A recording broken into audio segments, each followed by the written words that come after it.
결과에는 반드시 원인이 있는 법입니다.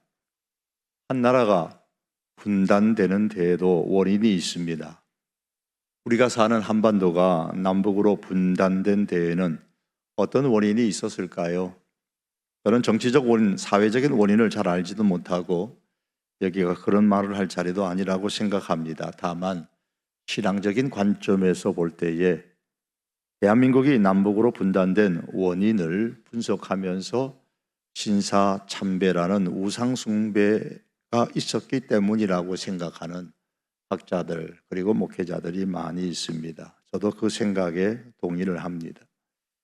한국교회 신사참배 찬성 결정은 1938년에 대한예수교 장로회 27회 총회 평양에서 있었습니다. 그 이후로부터 1941년 30회 장로회 총회에서는 전 회원이 평양에 신사에 참배를 했고, 그리고 장로회 총회 기간에는 신사참배가 당연한 절차처럼 실시되었습니다. 한순간의 실수가 아니라라는 말입니다. 결국 해방 이후에도 신사참배를 철저하게 회개하지 못하고 교회가 서로 분열하고 싸웠습니다. 그 결과로 6.25가 발발하게 되어졌고, 그리고 한반도가 지금까지 남북으로 분단되었습니다. 대한민국이 남북으로 분단된 것처럼 이스라엘 나라도 남북으로 분단되었습니다. 그 나라가 왜 남북으로 분단되었을까요? 그 원인은 크게 세 가지로 정리할 수가 있는데, 가장 본질적인 원인은 우상 숭배 때문입니다. 본문 15절의 말씀에 왕이 이같이 백성의 말을 듣지 아니하였으니 이 일은 하나님께로 말미암아 난 것이라고 했습니다. 이 말씀에 대한 구체적인 내용, 하나님께로부터 났다라는 이 말씀의 구체적인 내용은 열왕기상 11장에 기록되어져 있습니다. 그 중에 특별히 11장 31절에서 33절의 말씀에 보면 여로보암에게 이르되 너는 10조각을 가지라. 이스라엘의 하나님 여호와의 말씀이 내가 이 나라를 솔로몬의 손에서 찢어 빼앗아 10지파를 너에게 주고. 왜 그러냐? 그들이 솔로몬과 그의 백성들이 나를 버리고 시돈 사람의 여신 아스다롯과 모압의 신 그모스와 암몬 자손의 신 밀곰을 경배하여 그의 아버지 다윗이 행함과 같지 아니하며 내 길로 행하지 아니하였다라고 했습니다. 그러므로 이스라엘 나라의 분단은 솔로몬의 우상 숭배에 대한 하나님의 심판이 가장 본질적인 원인입니다. 결국 이스라엘 나라는 건국된 지 120년 만에, 그리고 다윗이 이스라엘 나라를 하나로 통합한 지 73년 만에 분단되었습니다. 그런데 이스라엘 나라의 분단의 궁극적인 원인이 솔로몬의 우상 숭배 때문이지만, 오늘 본문 말씀에 보시면은 이 외에도 실제적인 분단의 원인은 두 가지 더 찾아볼 수가 있습니다. 그 중에 하나는 르호보암 왕의 잘못된 선택 때문입니다. 솔로몬 왕이 죽은 이후에 이스라엘의 북부 지방에 있는 지파의 사람들이 솔로몬의 뒤를 이어 왕이 된 르호보암을 불러서 앞으로 정치 어떻게 할 것이냐? 4절에 보면 솔로몬 왕 때에 부과된 노역과 세금 정책 좀 줄여라 라고 요청을 했습니다. 그러면 왕으로 인정하고 섬기겠다는 겁니다. 왕정시대에서 아주 도발적인 행동이고 말이죠. 도발적으로 행동하고 말했음에도 불구하고 상황의 심각성을 느낀 르호보암 왕은 섣불리 대답할 수가 없어서 3일 후에 대답하겠으니 3일 후에 다시 오라고 했습니다. 그리고 르호보암은 대신들을 불렀습니다. 7절에 보면 원로 대신들이 대답을 합니다. 왕께서 이 백성을 잘 섬기면 그들은 평생 왕을 섬길 것이다 라는 취지로 조언을 했습니다. 다시 말하면 권력을 휘두르지 말고 백성을 섬기라 라는 겁니다. 원로들의 그 조언이 르호보암의 마음에 들지 않았습니다. 그래서 젊은 대신들을 다시 불렀습니다. 그들은 10절과 11절에 보면 이렇게 말합니다. 아버지는 백성에게 무겁게 멍에를 메웠지만 왕께서는 더 무겁게 하십시오. 아버지는 채찍으로 다스렸지만 왕께서는 정갈 채찍으로 다스리십시오 라고 조언을 했습니다. 더 강하게 다스리라라는 겁니다. 그래서 르호보암은 8절에 보면 원로들이 가르치는 것을 버리고 14절에 보면 젊은 대신들이 조언한 대로 이야기를 합니다. 젊은 신하들의 가르침을 따라 그들에게 말하여 이르되 내 아버지는 너희의 멍에를 무겁게 하였으나 나는 더 무겁게 할지라. 내 아버지는 가죽 채찍으로 너희를 치셨으나 나는 정갈 채찍으로 치리라. 이렇게 백성들을 향해서 이야기를 했습니다. 르호보암이 젊은 대신의 조언을 따랐던 이유는 그 젊은 대신들의 조언이 르호보암의 자존심을 세워 주었기 때문입니다. 그러나 젊은 대신들의 그 조언이 르호보암의 자존심은 세워주었지만 나라를 무너뜨리는 결과를 가져오고 말았습니다. 결국에는 북부 지방의 지파의 사람들이 등을 돌렸고 이것이 실제적인 이스라엘 나라 분단의 원인이 되었습니다. 16절에 보면 우리가 다윗과 무슨 관계가 있느냐? 다윗이여 이제 너는 내 집이나 돌보라 하고 온 이스라엘이 그들의 장막으로 돌아갔다고 했습니다. 나라는 분열되었고 백성들은 상처받고 흩어졌습니다. 이 말씀을 보면서 오늘 우리가 생각해야 할 것 중에 하나는 과연 우리가 누구를 가까이 하고 누구를 친구로 삼고 누구를 함께 하느냐라는 겁니다. 이 대단히 중요한 문제라는 겁니다. 창세기 말씀에 보면 하나님께서는 세상을 창조하신 이후에 아담이 혼자 있는 모습을 보고 좋아하지 않으셨습니다. 그래서 아담과 함께 할 사람을 다시 또 만드셨습니다. 이것은 사람이 누구나 더불어 살도록 존재 자체를 그렇게 만들어졌다라는 말입니다. 따라서 사람은 누구든지 혼자 살기가 어렵습니다. 행복하지가 않습니다. 행복은 내 주변의 사람들과 나눌 때에 실제가 되는 것입니다. 그렇지 않으면 행복은 늘 추상적인 단어에 불과합니다. 여러분, 그렇다면 저와 여러분의 주변에는 누가 있습니까? 여러분은 누구를 가까이 하십니까? 깊이 생각해 볼 문제지요. 우리가 다윗과 무슨 상관이 있느냐? 온 이스라엘이 그들의 장막으로 돌아가니라. 그런데 온 이스라엘이 자기들의 장막으로 돌아갔습니다. 즉 르호보암을 버렸습니다. 그런데 이스라엘이 이렇게 분단된 결과를 보면 남유다에는 유다 지파만 남은 게 아닙니다. 나머지 모든 이스라엘이 다 유다 지파를 떠났는데 그 와중에 한 지파만은 유다 지파를 가까이 했습니다. 어느 지파입니까? 베냐민 지파죠. 베냐민 지파는 지리적 환경으로 보면 유다 지파보다 위쪽에 있었습니다. 누가 유다 지파를 버렸습니까? 위쪽에 있는 이 지역의 지파들이 다 유다 지파를 버린 거예요. 그러니까 베냐민 지파도 유다 지파보다 위쪽에 있으니까 이 유다 지파를 버리고 위쪽에 있는 다른 지파의 사람들과 충분히 함께 할 수가 있었습니다. 12지파 가운데 시므온 지파가 있는데 이 시므온 지파는 유다 지파보다 아래쪽에 있었습니다. 그럼에도 불구하고 이 유다 지파와 함께 하지 않기 위하여서 자기들의 땅을 버려버리고, 그건 곧 하나님을 버린 것과 마찬가지입니다. 말씀을 버려버리고 아예 유다 지파와 함께 하지 않겠다고 위쪽으로 그냥 다 이사가 버리고 말았습니다. 지파가 옮겨버린 거예요. 하지만 베냐민 지파는 지리적으로 얼마든지 북이스라엘과 가까이 할 수 있었지만은 유다 지파와 가까이 했습니다. 그래서 유다 지파와 베냐민 지파, 이렇게 두 지파가 남유다를 형성하고 나머지 10지파가 북이스라엘을 형성했습니다. 이렇게 나라가 나뉘어졌죠. 그런데 여러분 한번 생각해 보십시오. 이스라엘의 초대 왕이었던 사울이 베냐민 지파에 속해 있었습니다. 그런데 그 사울이 죽고 사울의 아들이 왕위를 이어받는 게 그 당시에 그 환경으로 보면 당연한 건데, 군주국가에서 그의 아들이 왕위를 이어받지 못하고 유다 지파의 다윗이 왕이 되었습니다. 그렇다면 생각하기에 따라서 베냐민 지파 사람들이 유다 지파를 제일 먼저 버리고 멀리 떠나는 것이 상식적일 겁니다. 왕을 빼앗았다고 생각할 수 있잖아요, 유다 지파 사람들이. 사실 사울의 후손들이 처음에는 그렇게 생각했습니다. 그래서 다윗을 굉장히 싫어했습니다.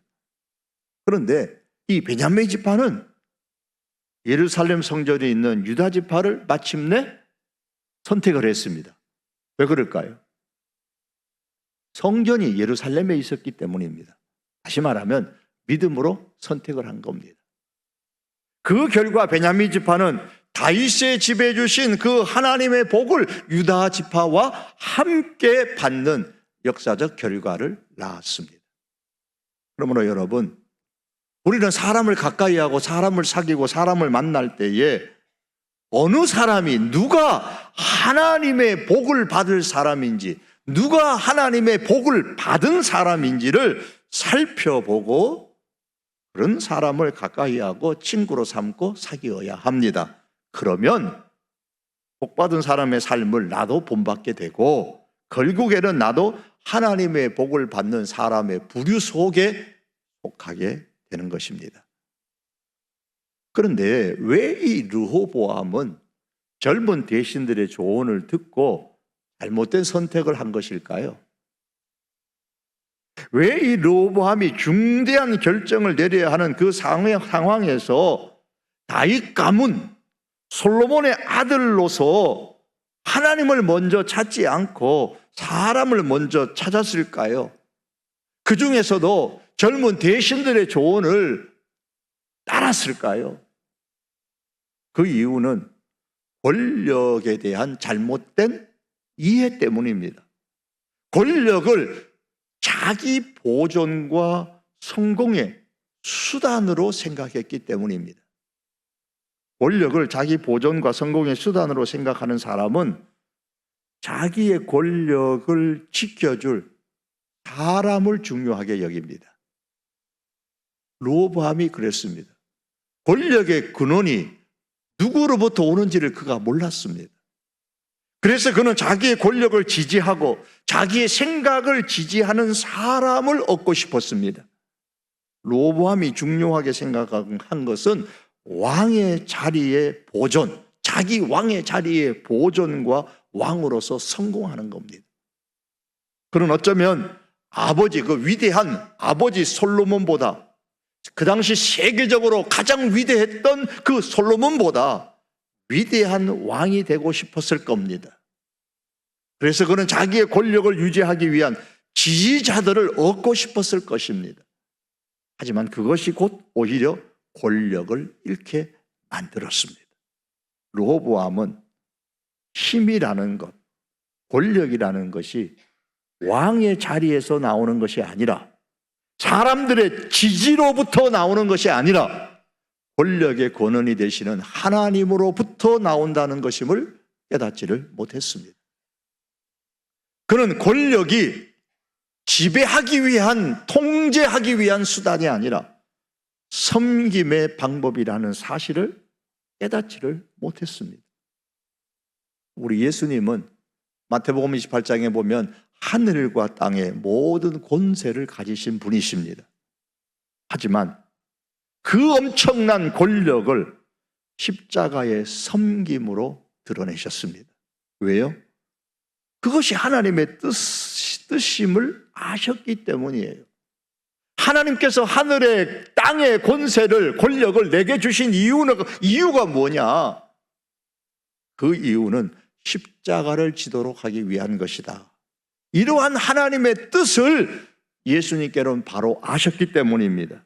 그래서 하나님의 뜻에 순종하는 것이 진정한 권력이다. 이것을 아셨기 때문에 하늘과 땅의 권세를 가지신 분임에도 불구하고 십자가의 섬김으로 그 권력을 사용하셨습니다. 여러분, 우리는 그럼 어떤 힘이 있습니까? 어떤 권세, 어떤 권력을 갖고 있습니까? 권력이라는 거, 힘이라는 거, 근원이 하나님께 있는 겁니다. 그러므로 결코 나쁜 것이 아닙니다. 권력이라는 것은, 힘이라는 것은 하나님의 주권 아래 있는 것이고 질서를 세우기 위해서 하나님께서 주신 것입니다. 따라서 그 권력을 하나님의 영광을 위해서 사용하지 않는 사람은 반드시 무너집니다. 르호보암처럼 말입니다. 사람이 가진 권력은 절대 권력이 아니고 하나님으로부터 위임받은 권력입니다. 이걸 잊으면 안 되죠. 그러므로 권력을 가진 사람은 하나님의 마음, 그 하나님의 뜻을 벗어나서 권력을 사용하지 않도록 유혹을 조심해야 합니다. 권력이라는 것은 억누르는 것이 아니고 오히려 내 주변을, 내 공동체를 살리고 세우는 그런 도구로 사용해야 되는 겁니다. 정치 영역에서, 사회에서 권력을 갖고 있다면 이것이 하나님께로부터 온 것인 줄 알고 약자를 보호하고 정의를 세우는 수단으로, 도구로 사용할 줄 알아야 합니다. 직장에서 힘이 있고 권력을 가진 사람은 그 팀의 그 구성원들을 억압하는 것이 아니라 서로를 성장시키는 자신의 리더십으로 잘 활용할 수 있어야 합니다. 가정은 어떻습니까? 가정에서 부모와 자녀 간에 누가 힘이 있습니까? 요즘은 자녀가 힘이 있습니까? 꼼짝 못합니까? 그래도 부모가 권위가 있어야죠. 부모는 자녀에 대한 권위를 하나님께로부터 위임받은 사람들입니다. 그러나 부모에게 주어진 이 권위, 힘, 권세라는 것은 자녀를 사랑과 섬김으로 양육할 권위를 받은 것이지 억압하고 지배할 목적으로 받은 것이 결코 아니지 않습니까? 부모의 권위를 남용하면 자녀를 노엽게 하고 상처를 입힌다고 성경은 말씀하고 있습니다. 여러분, 그러면 부부의 관계에서는 누가 힘이 있어요? 누가 권력을 갖고 있습니까? 여러분의 가정에서, 부부에서는 누가 권력이 있으십니까?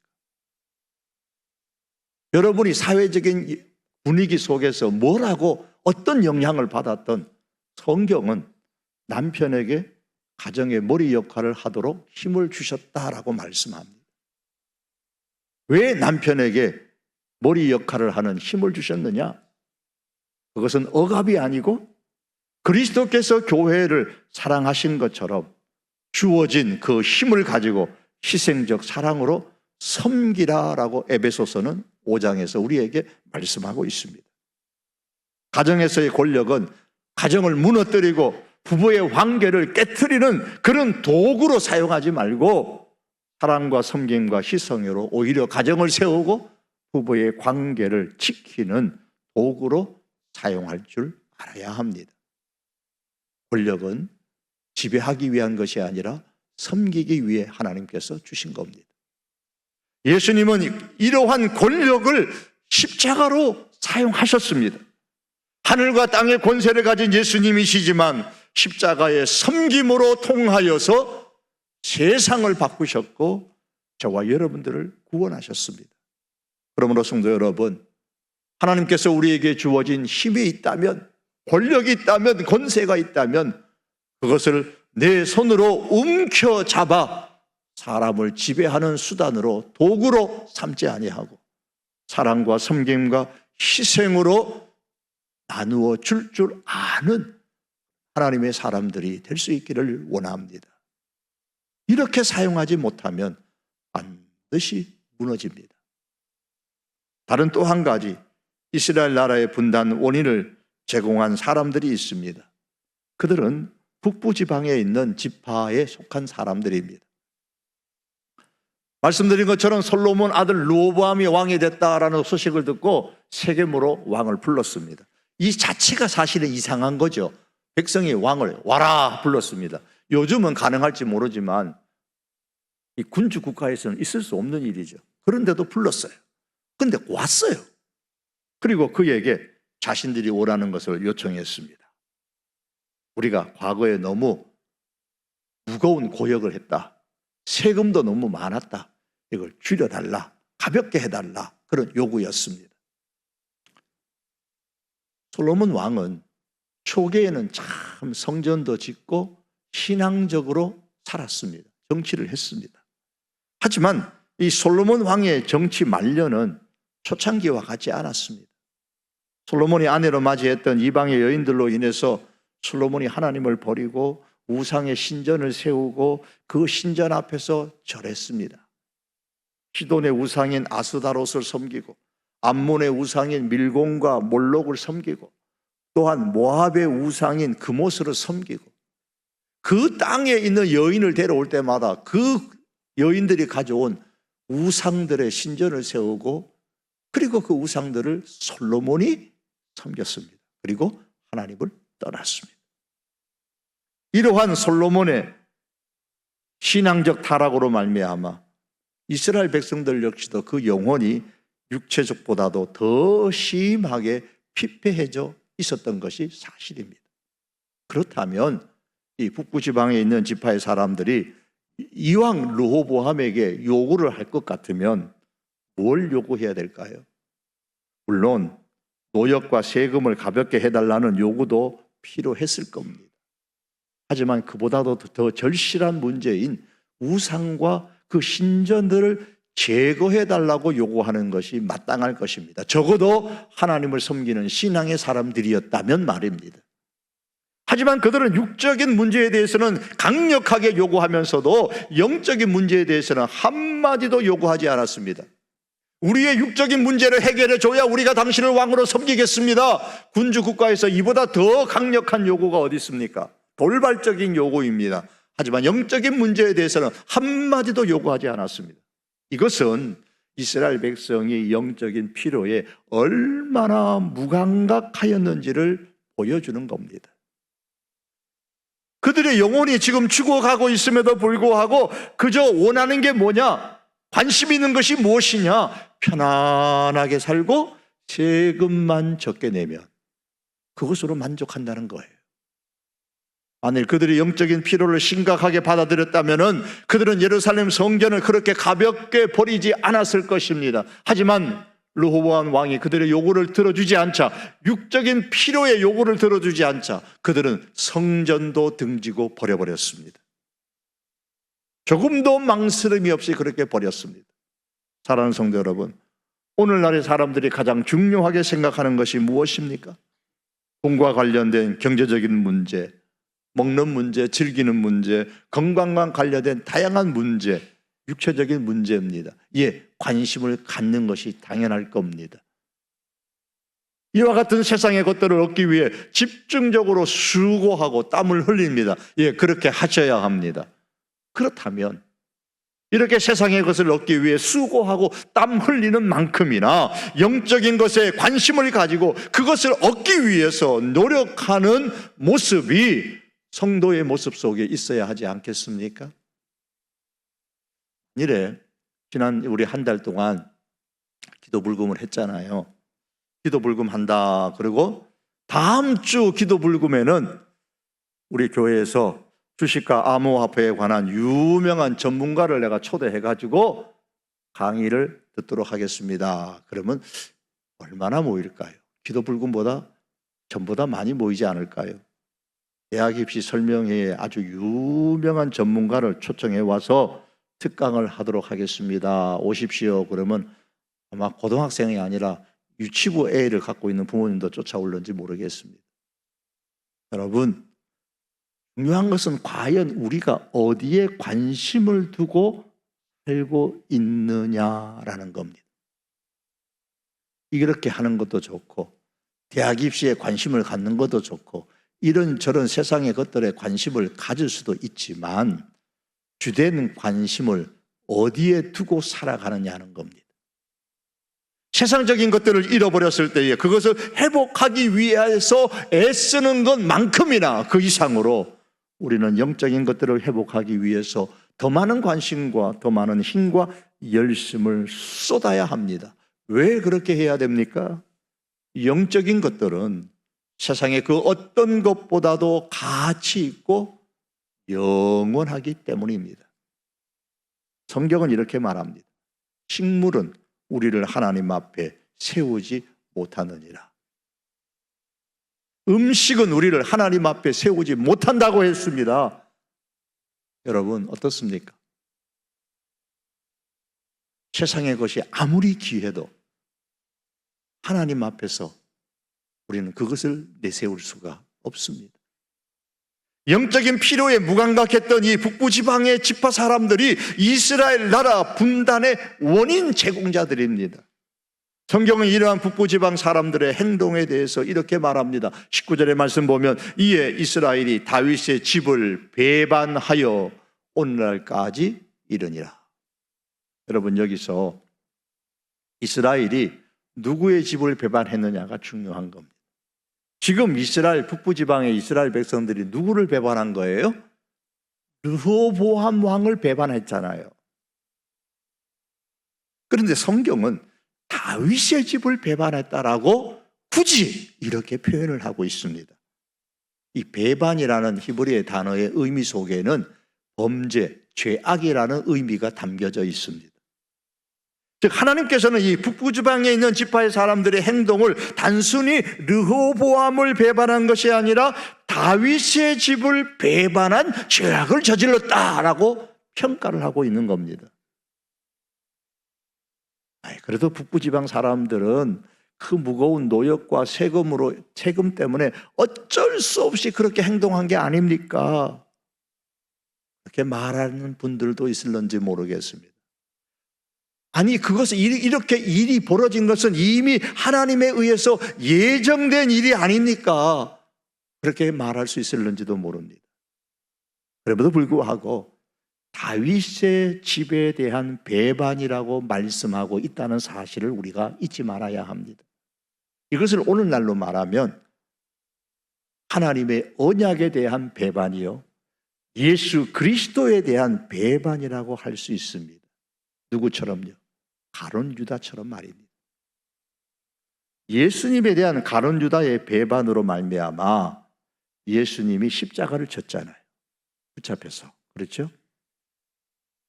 그리고 예수님께서 십자가를 지심으로 말미암아 예수님을 믿는 저와 여러분들이 뭘 얻었어요? 구원을 얻었습니다. 그렇다면 가룟 유다는 우리의 구원을 위한 큰 공로자, 만약에 그렇게 말한다면 크게 잘못된 것이죠. 성경은 한 번도 그렇게 말하고 있지 않습니다. 그는 예수님을 배반한 죄를 저질렀음을 말씀합니다. 마찬가지로 이 북부 지역의 지파 사람들은 다윗의 집, 즉 하나님의 언약을 배반하는, 예수님을 배반하는 죄악을 저질렀습니다. 그것이 하나님의 예정에 의해서 된 것이다, 어쩔 수 없는 환경이었다, 성경은 그렇게 말씀하지 않습니다. 그들이 왜 하나님의 언약을 배반하고 다윗의 집을 배반하고 예수님을 배반했느냐? 육적인 필요에 민감한 나머지 영적인 필요에 무감각했기 때문입니다.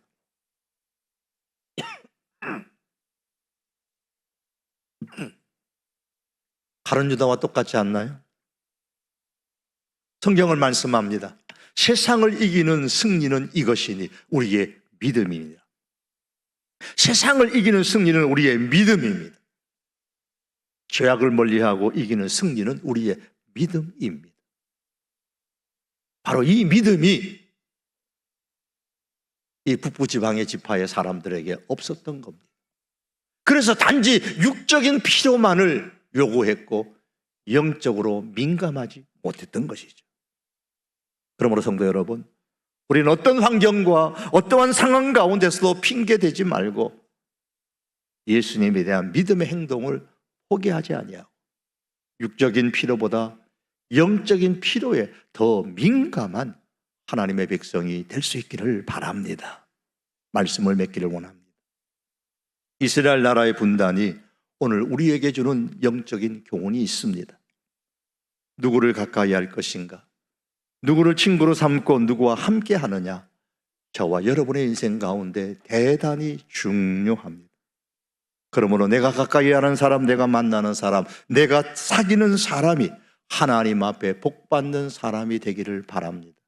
그래서 그 복받는 사람을 본받고 우리도 하나님의 복을 받는 그 부류에 속하는 하나님의 사람이 되도록 힘쓰십시다. 여러분, 우리 하나님께서 우리에게 주신 그 힘은 지배가 아니라 섬기기 위하여서 주신 겁니다.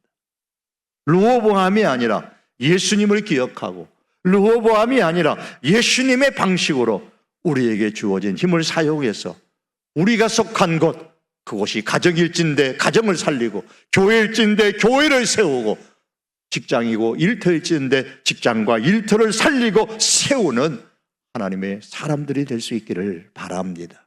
마지막으로 우리는 삶의 여정 가운데 육체적인 필요가 반드시 있어야 되는 것은 사실이지만 그럼에도 영적인 필요에 무감각하지 말고 영적인 것을 갈급하는 믿음으로 이 세상을 이기며 승리하는 하나님의 사람들이 될 수 있기를 주님의 이름으로 축복합니다.